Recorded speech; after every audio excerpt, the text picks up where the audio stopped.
Hello प्यारे बच्चों, आज विलियम के चैप्टर को आगे बढ़ाते हैं। तो अब आप पढ़ेंगे वाष्प दाब। वाष्प दाब, vapour pressure, VAPOUR pressure, PRESSURE। तो सबसे पहले तो ये जान लीजिए कि वाष्प किसको कहते हैं। सामान्य तौर पर जो पदार्थ द्रव या ठोस अवस्था में पाए जाते हैं उनकी गैसीय अवस्था को हम वाष्प कहते हैं। थोड़ा ध्यान देंगे। मान लीजिए एक बंद कंटेनर में कोई द्रव रखा हुआ है,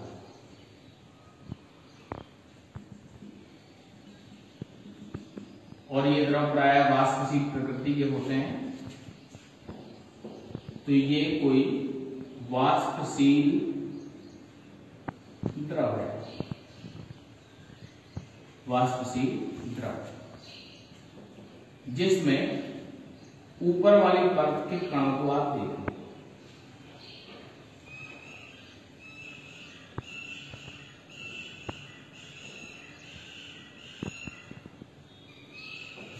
तो इसमें जिन कणों की गति ऊर्जा अधिक होगी वह इस द्रव की सतह को छोड़कर वाष्प में परिवर्तित हो जाएंगे, और इस ऊपरी सतह पर एक दाब आरोपित करेंगे। इस दाब को ही हम साम्य अवस्था पर वाष्प दाब कहते हैं। अब साम्य अवस्था कैसे प्राप्त होगी?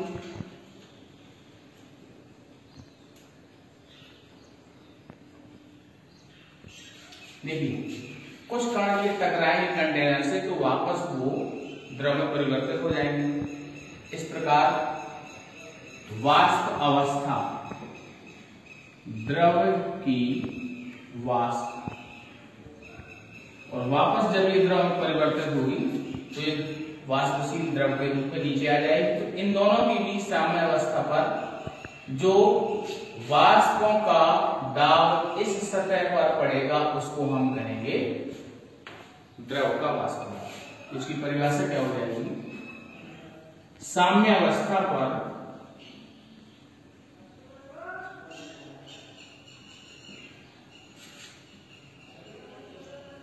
द्रव की वाष्पों द्वारा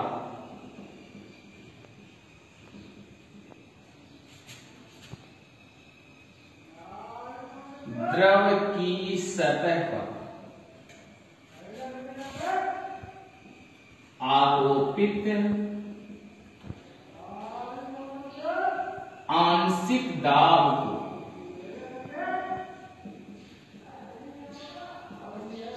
वाष्प दाब VP, वेपर प्रेशर को शॉर्ट में VP लिख दिया, कहते हैं।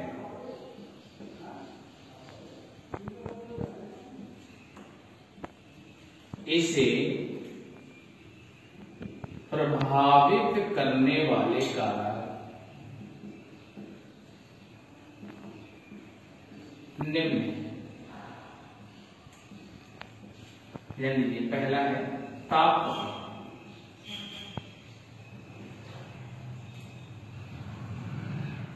तो ध्यान देना, यदि यहीं पर हम एक बर्नर लगा दें तो क्या होगा? द्रव के अणुओं की गति ऊर्जा बढ़ेगी, वह अधिक संख्या में वाष्प में परिवर्तित होंगे, तो इन कणों की संख्या में वृद्धि हो जाएगी और इनकी ऊर्जा भी बढ़ेगी, जिससे ये अधिक दाब डालेंगे, परिणाम स्वरूप वाष्प दाब बढ़ जाएगा। तो इसको हम ऐसे ध्यान रखेंगे, वेपर प्रेशर समानुपाती ताप। कहने का मतलब ये हुआ कि ताप बढ़ाने पर वाष्प दाब बढ़ता है और घटाने पर वाष्प दाब घटता है। यहां इन दोनों बातों को अच्छी तरह से आप ध्यान रखेंगे।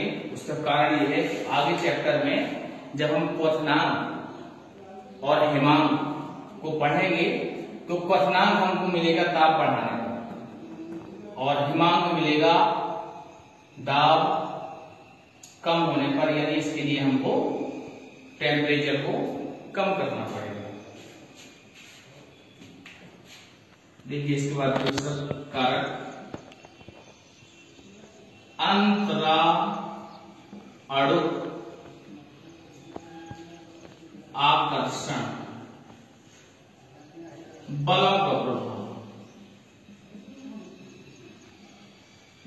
इसको हम द्रव की प्रकृति भी कहते हैं।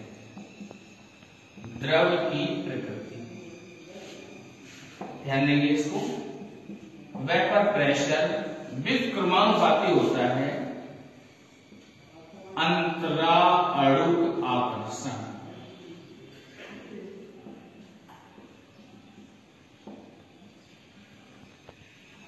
कहने का मतलब ये हुआ कि जिस द्रव में कणों के बीच आकर्षण बल कम है उसका वाष्प दाब अधिक होगा।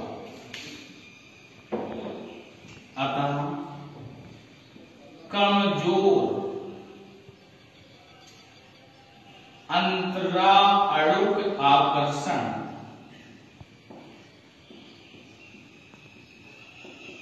वाले द्रव का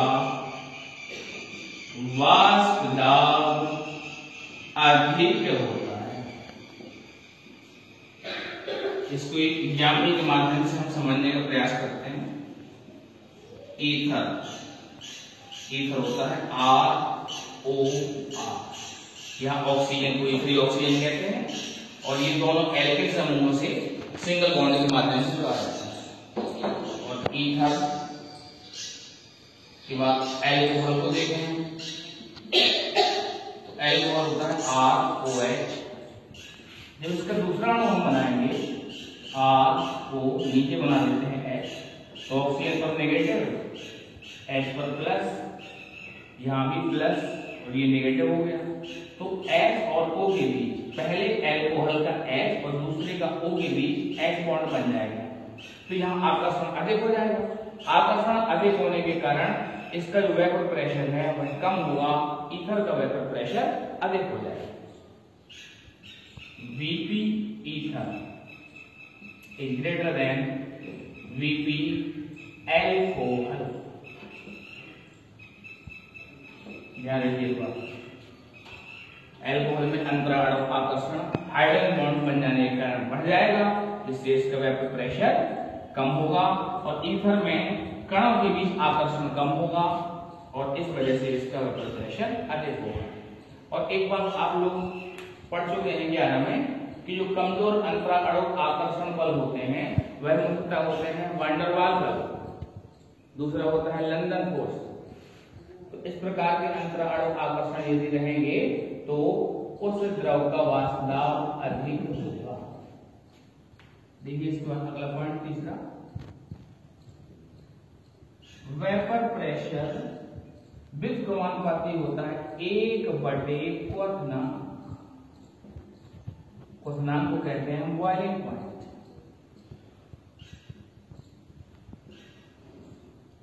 या इसको शॉर्ट में BP। तो जिस द्रव का क्वथनांक कम होगा उसका वाष्प दाब अधिक हो जाएगा। अर्थात कम क्वथनांक वाले का वाष्प दाब अधिक होगा।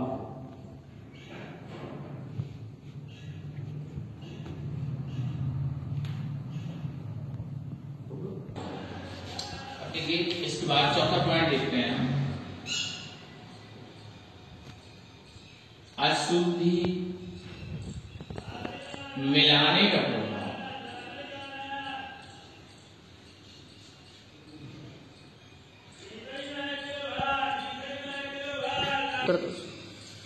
अब देखिए, जब कोई अशुद्धि हम द्रव में मिलाएंगे तो आपने ये डायग्राम पढ़ लिया था जिसमें शुद्ध वाष्पशील द्रव है, इसमें कोई भी चीज नहीं मिलाएंगे।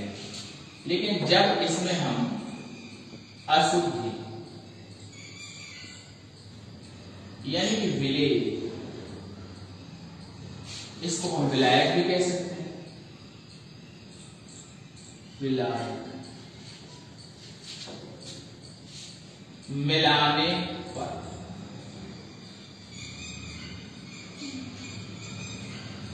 मिलाने यानी जो ऊपर वाली परत है, पहले ऊपर वाली परत में केवल द्रव के कण थे। अब जो हम अशुद्धि मिला देंगे इसमें कुछ कण घट जाएंगे, और जब कुछ कण घट जाएंगे तो परिणाम क्या होगा? यहां से वाष्प में परिवर्तित होने वाले कणों की संख्या में कमी आ जाएगी, जिससे अशुद्ध कण, तो ये हमको मिलेगा विलयन। विलयन इससे स्पष्ट हो रहा है कि अशुद्धि मिला देने पर शुद्ध विलायक अर्थात द्रव का वाष्प दाब घट जाता है। इस जानकारी का इस चैप्टर में बहुत अधिक उपयोग होना है, तो आप लोग ध्यान रखें इस बात को। किसी द्रव को हम शुद्ध विलायक भी कहते हैं, क्योंकि उसमें कोई चीज नहीं मिली होती है। किसी द्रव में अशुद्धि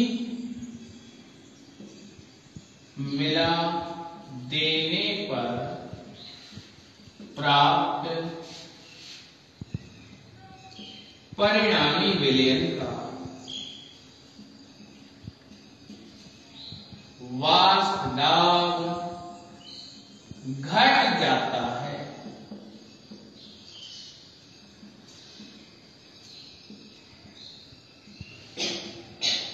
आप अणुसंघ गुणधर्म पढ़ेंगे, जिसमें पहला आता है वाष्प दाब का आपेक्षिक अवनमन।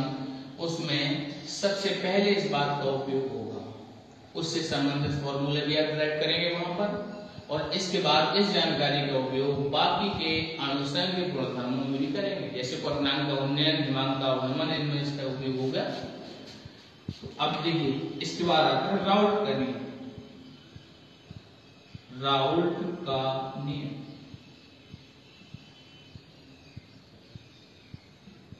इंपॉर्टेंट नियम है, और इसको आप ऐसे दिमाग में रखेंगे, ये हेनरी के नियम का है। हेनरी के नियम का विशेष रूप है। देखिए आपकी कॉपी के पेज के हाशिए में नोट कर लेंगे, मैं यहां पर लिख देता हूं। हेनरी का नियम क्या था? हेनरी का नियम, ताप स्थिर रखना पड़ता है इसमें, स्थिर ताप पर P समानुपाती x। तो राउल्ट का नियम यही हो जाएगा। राउल्ट का नियम स्थिर ताप पर P समानुपाती x, दोनों में समानता है। लेकिन कांस्टेंट हटा देने पर यहां मिलता है हेनरी के नियम में P बराबर KH इंटू x, और यहां मिलता है P बराबर P0 इंटू x। अब ध्यान दीजिए, KH के स्थान पर आ गया P0। KH कहलाता है हेनरी नियतांक और P0 कहलाता है प्रारंभिक दाब, द्रव का प्रारंभिक दाब, वाष्प दाब, प्रारंभिक वाष्प दाब। बाकी दोनों में समानताएं हैं, दोनों ही कांस्टेंट टेम्परेचर पर देखे जाते हैं। स्थिर ताप पर इसलिए देखे जाते हैं क्योंकि इनमें जो x है वह मूल प्रभाव है, यह ताप पर न निर्भर करने वाली सांद्रता है। आप लोग समझ गए होंगे, तो दोनों में काफी हद तक समानता है। हाँ, एक अंतर यह है कि हेनरी के नियम में किसी गैस को हम द्रव में घोलने की कंडीशन में अप्लाई करते हैं, और जो राउल्ट का नियम है ये केवल एक ही द्रव के वाष्पों के दाब से संबंधित होता है। तो जैसे कि आपने पैराग्राफ पहले देख चुके थे, जिसमें किसी द्रव का जो वाष्प दाब है साम्य अवस्था पर प्राप्त होता है, तो इससे संबंधित नियम राउल्ट ने प्रस्तुत किया और हमको बताया कि स्थिर ताप पर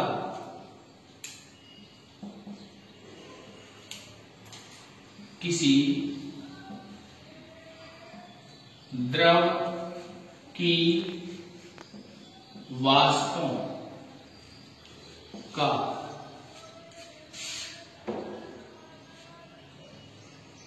द्रव ऑब्लिक विलयन की सतह पर आरोपित आंशिक दाब, ये आंशिक दाब वाष्प दाब भी होता है, वाष्प दाब, उस द्रव ऑब्लिक विलयन में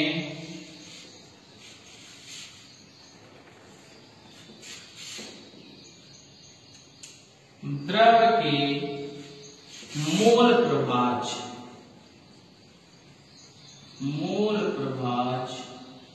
x के समानुपाती होता है।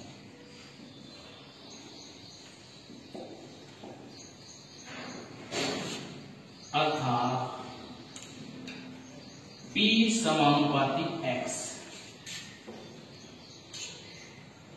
तो V बराबर P0 x, जहां पर P0 द्रव का प्रारंभिक वाष्प दाब, और ध्यान रखिए ये वैल्यू कांस्टेंट होती है, नियत होती है। कब नियत होती है? जबकि टेम्परेचर को हम कांस्टेंट रखते हैं। यदि हम टेम्परेचर को बढ़ा देंगे तो वाष्प दाब बढ़ जाएगा, और टेम्परेचर को कम कर देंगे तो कम हो जाएगा। अब इससे संबंधित जो दो केस हैं राउल्ट ने बताए, इन दोनों का अध्ययन करते हैं। केस 1,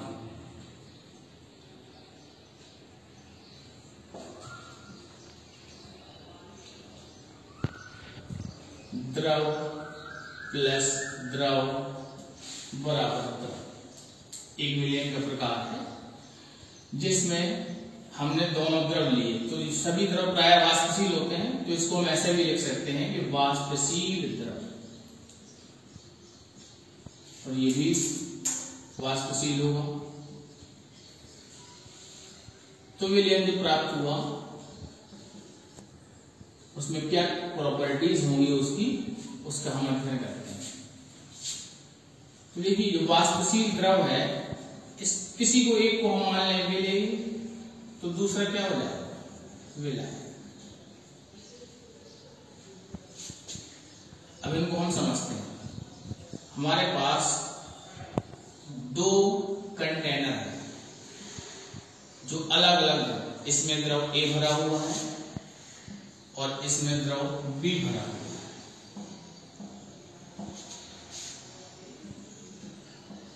तो इनके जो वाष्पशील द्रव हैं, इनकी ऊपरी परत को हम बना देते हैं, ये सतह है, और दूसरे वाले को भी ऐसे ही बनाते हैं, लेकिन थोड़ा सा अंतर कर लेते हैं। कणों में कैसे वेरिएशन, यहां हम इनमें इस प्रकार की लाइनें खींच देते हैं ताकि आपको अंतर रहे कि दोनों ये अलग अलग है।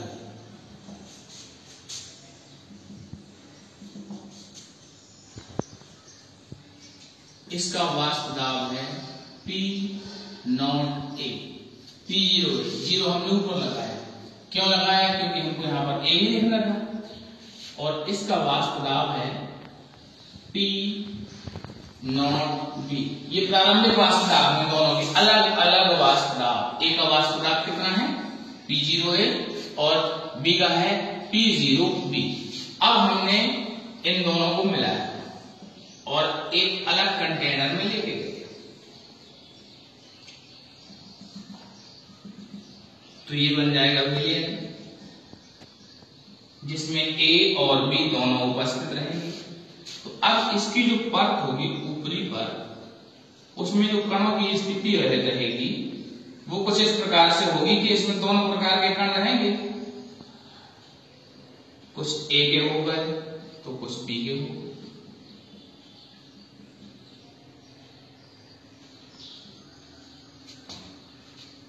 मान लीजिए हमने किसके मिलाया? XA कंसंट्रेशन यानी मोल प्रभार और दूसरे वाले के मिलाए XB। अब यहां पर एक बात और हमको कंफर्म करनी होगी कि इन दोनों में से किसी एक का प्रारंभिक वाष्प दाब अधिक हो सकता है, तो हम मान लेते हैं यहां पर कि PA0 is greater than PB0।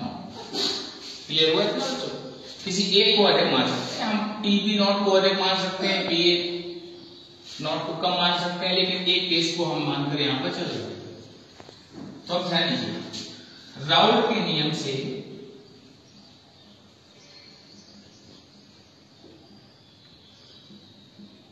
यहां पर A और B दोनों होंगे, तो यहां इस विलयन में A का आंशिक दाब होगा PA और B का होगा PB। दोनों को जब हम टोटल कर देंगे तो निकल के आ जाएगा P टोटल।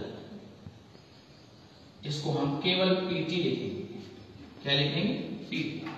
तो राउल्ट के नियम से PA बराबर समानुपाती होगा किसके? XA के। अतः PA बराबर हो जाएगा P0A यानी P0A इंटू X। इसी प्रकार PB बराबर हो जाएगा P0B इंटू XB। अब ध्यान दीजिए, डाल्टन का नियम क्या कहता है? 11 में पढ़ा आपने, डाल्टन के नियम से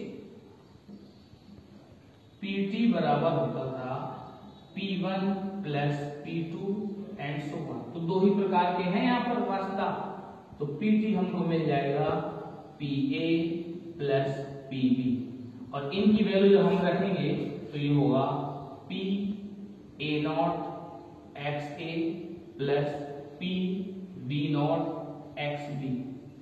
समझ में आ रहा है? एक इक्वेशन हमको यहां से मिल जाएगा, PT बराबर PA0 XA धन PB बराबर धन P0A इंटू XB। देखिए एक तो ये फॉर्म हमको मिल गया जो कि हमको याद रखना है, इसी से ही आगे ड्राइव हो जाएगा।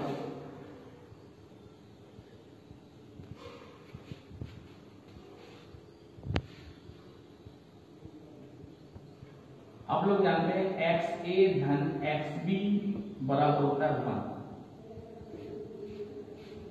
XA धन XB बराबर 1, तो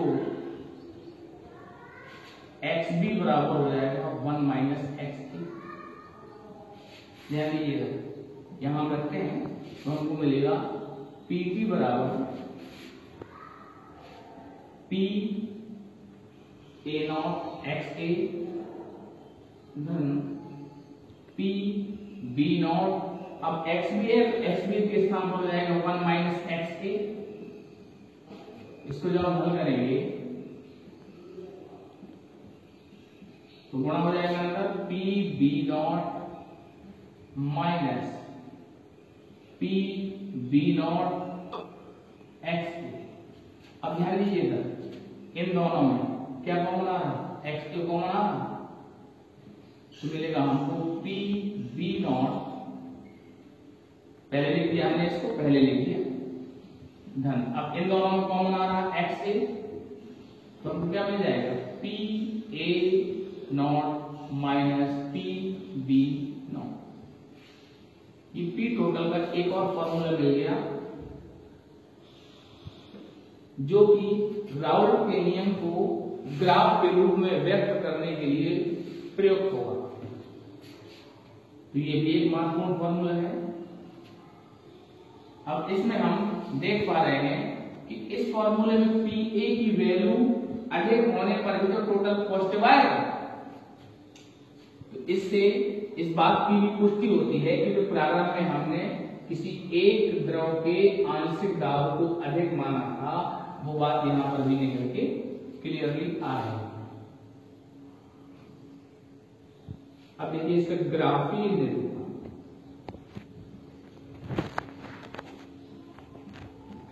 ये बेहद महत्वपूर्ण है और इसका उपयोग आगे इस चैप्टर में आदर्श विलयन, अनादर्श विलयन और राउल्ट के नियम से जो विचलन होता है पॉजिटिव और नेगेटिव, उसको हम बेहतर ढंग से समझ पाएंगे। तो ध्यान दीजिए, राउल का नियम किन किन की सहायता से प्राप्त हुआ हमको? एक तो ये पीए, दूसरा पीबी ये है, और तीसरा ये वाला समीकरण। तो इन दोनों समीकरणों की तुलना हम करेंगे y बराबर mx से तुलना, और इसकी तुलना करेंगे हम y बराबर, यहां पहले c कर देते हैं, c प्लस mx।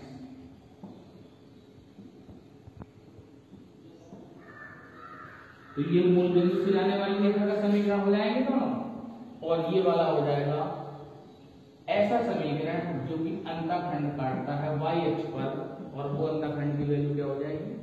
c हो जाएगी। तो ध्यान में हम ग्राफ बनाते हैं, ध्यान दीजिए, यहां पर हमने PA को बनाया। तो PA वाला देखिए, जब x की वैल्यू 0 रख देंगे तो PA हो जाएगा 0। यहां हम रख देते हैं XA बराबर 0, यहां से स्टार्ट। और जब XA का मान रख देंगे हम 1, मान लीजिए 1 रद्द नहीं आता, XA का मान 1। अच्छा, और चूंकि दोनों का योग XA धन XB बराबर 1 होता है, आप लोग पढ़ चुके हैं इस बात को। तो जिस पॉइंट पर XA होगा 0, वहां पर XB का मान 1 होगा, और जिस पॉइंट पर XA का मान 1 है, उस पॉइंट पर XB का मान 0 होगा। ये और महत्वपूर्ण बात है जिसको हमें ध्यान रखनी है। तो एक लाइन हम ऐसे और यहां पर इंट्रा कर देते हैं, जिससे दोनों ग्राफ एक साथ हमारे प्राप्त हो जाए। तो ध्यान दीजिए, फिर से ही वापस लौट के आते हैं, XA का मान 0 रखेंगे तो ये हो जाएगा PA की वैल्यू 0, और जब हम 1 रखेंगे तो आप देख पा रहे हैं कि ये जो PA है वह PA0 के बराबर हो गया। अब देखिए, दोनों में से ज्यादा कौन है? PA। तो यहां हम देख लेते हैं, इधर एक वैल्यू रख लेते हैं, इसके सामने पॉइंट आएगा हमारा ये हमने PA बनाया था y अक्ष में, तो ये मिल जाएगा हमको PA0, और ये सामने इसको मिला देंगे